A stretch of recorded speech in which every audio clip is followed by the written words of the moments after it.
अस्सलामुअलैकुम दोस्तों, आज हम इस्लाम की दो बातें जानेंगे। पहली, गरीबी की वजह से हज न करने वाले लोग ऐसा क्या करें जिससे कि उसे हज करने का सवाब मिले। और दूसरी, झूठ बोलना कब और कहाँ जायज है। देखिए, यह बात तो हम सब जानते हैं कि झूठ बोलना कहीं से भी सही नहीं है, लेकिन 3 जगह ऐसी भी है जहाँ झूठ बोलना जायज है। तो चले जानते हैं। पहली, गरीबी की वजह से हज न करने वालों के लिए हजरत अबू हुरैरा रज़ियल्लाहु ताला अन्हु ने फरमाया कि गरीब लोग सहाबा नबी करीम सल्लल्लाहु अलैहि वसल्लम की खिदमत में हाजिर हुए और कहा कि अमीर और रईस लोग बुलंद दर्जात और हमेशा रहने वाली जन्नत हासिल कर चुके हैं। हालांकि जिस तरह हम नमाज पढ़ते हैं वह भी पढ़ते हैं और जैसे हम रोजे रखते हैं वह भी रखते हैं, लेकिन माल और दौलत की वजह से उन्हें हम पर फौकियात हासिल है, जिसके चलते वे हज करते हैं, उम्रा करते हैं, जिहाद करते हैं और सदका देते हैं, जबकि हम मोहताजी की वजह से उन कामों को नहीं कर पाते।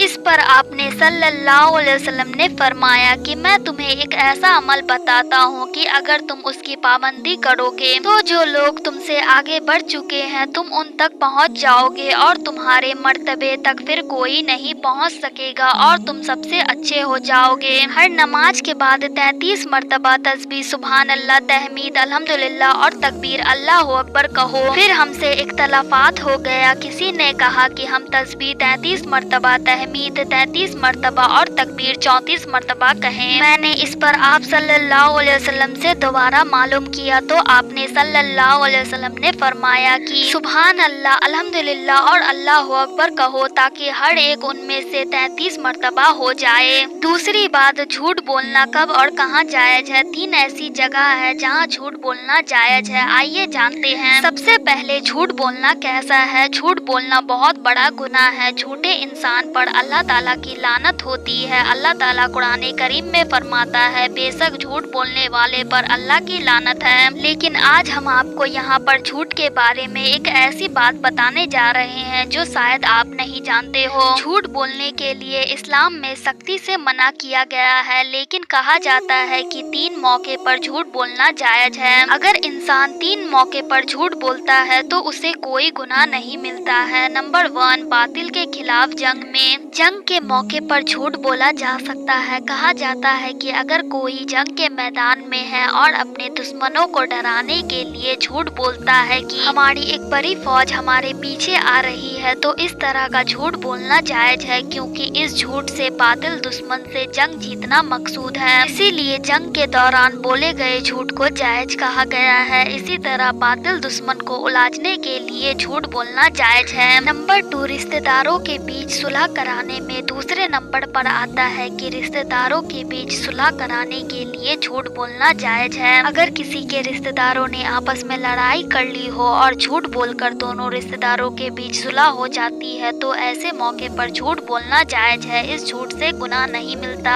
नंबर 3, शौहर और बीवी का एक दूसरे को मानने में। तीसरा नंबर पर आता है कि शौहर और बीवी का आपस में झूठ बोलना जायज है। शौहर और बीवी के झूठ से मकसूद यह है कि आपस में मोहब्बत उल्फत पैदा हो, तो इसे झूठ नहीं कहा जाएगा। मिसाइल के तौर पर शौहर अपनी बीवी से कहता है तुम मेरे लिए कीमती हो, या फिर कहता है मेरे लिए तुमसे ज्यादा कोई प्यारा नहीं है, या फिर ये कहे कि मेरे लिए तुम ही सब औरतों से ज्यादा खूबसूरत हो। इस तरह के अल्फाज कहे, इससे वो झूठ मुराद नहीं है जिससे हो कुफ्र मानने का बाइस बनता हो या फिर वाजिबात और फराइज से फरार होने का बाइस बनता हो। इस सिलसिले में एक हदीस है जो हजरत अस्मा बिन्त यजीद रज़ियल्लाहु ताला अन्हा से रिवायत है कि वह बयान करती है कि अल्लाह के रसूल सल्लल्लाहु अलैहि वसल्लम ने इरशाद फरमाया, 3 जगहों के अलावा कहीं झूठ बोलना हलाल नहीं। शौहर का अपनी बीवी को राजी कराने के लिए बात करे, और जंग में झूठ, और लोगों से सुलह कराने के लिए झूठ बोलना।